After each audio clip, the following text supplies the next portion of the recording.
Zoti kryetar, të dashur koleg deputet, sot është dita e 54 që protestuesit janë në rrugë, janë në sheshe, në një protest të drejtë, protest paqësore.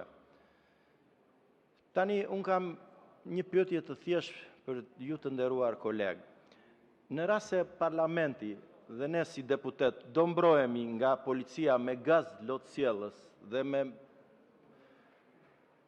instrumenta të tjera policeske, atëre, a e kuptojmë ne që si ligjvënës, ne jemi të dështuar, kjo legjislaturë është e dështuar, ky sistem që ne kemi ndërtuar është i dështuar, në qoftë se qytetarët na shohin ne deputetët, jo si përfaqësues të tyre, madje një pjesë në ekstrem na shikojnë edhe si armiq, na shikojnë si kundërshtar.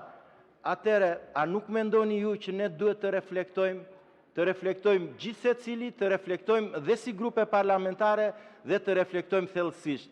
Dhe në këto raste, gjithë bota demokratike, reflektimi është votbesimi që kërkon çdo deputet, që kërkon çdo grup parlamentar, çdo institucion, në rastin konkret kuvendi. Pra, të nderuar zotrinj deputet, duhet të kuptojmë që këtij parlamenti i ka ardhur fundi. I ka ardhur fundi dhe detyra jonë si shtetar, detyra jonë si përfaqësues të popullit është që të përgatisim kushtet për zgjedhjet e reja parlamentare, zgjedhje të cilat do na kalojnë në sy të gjithë.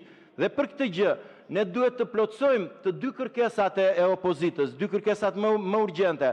Së pari, të artojmë kodin e ri zgjedhor, të ndërtojmë një sistem të ri zgjedhor sipas kërkesave që shtron koha, dhe së dyti, këtë sistem zgjedhor, zgjedhjet e parakoshme ne t'i organizojmë me një qeveri tranzitore, qeveri kujdestare, qeveri të cilën ju mund t'ia vendosni emrin si të doni, por ama nuk mund të shkojmë me sektin Rama, me Ramën si kryeministër në zgjedhje.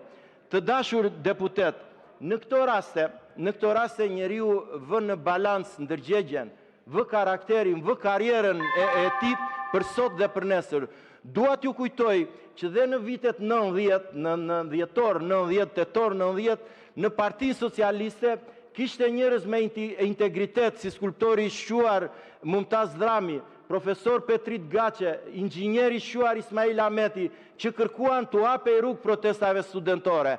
Dhe tani është e njëjta gjë. Duhet të kuptoni që janë tre faktorë. Është PS-ja, PD-ja dhe më i rëndi që ka dhe peshën e rëndesës më të madhe është protesta. Është protesta me institucionet që ajo krijon.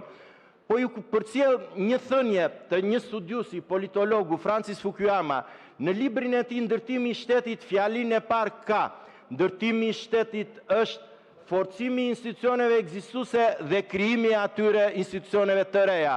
Protesta po lind, po krijon dhe po forcon institucione të reja. Të dëgjojmë zërin e tyre, të zbatojmë zërin e tyre. Ju falemnderit. Zoti Koreshi dhe zoti Alizoti dhe vijoj merren e ditës.